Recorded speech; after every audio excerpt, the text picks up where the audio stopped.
I'm Greg Sanders, President and CEO of Becker SMC and Storage Engineering. Appreciate your time today. We're going to talk about something that is near and dear to our heart. It's called. This is the C4334 ground monitor ground fault relay. This is a low voltage ground monitor ground fault relay assembly combining the SMC model 6314-023 ground monitor with an integral ground trip relay.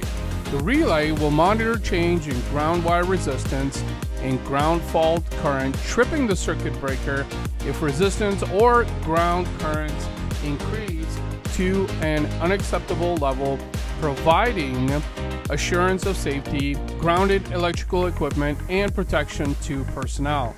It monitors up to 4.5 ohms ground and pilot loop resistance and trips at 5 amperes ground fault current. It is adaptable for use with Shunt Trip or Undervoltage devices.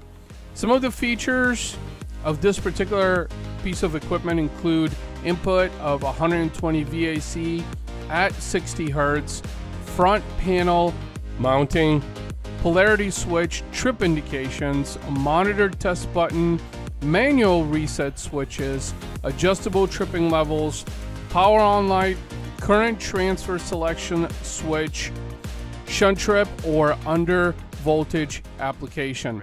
We appreciate your time and be safe.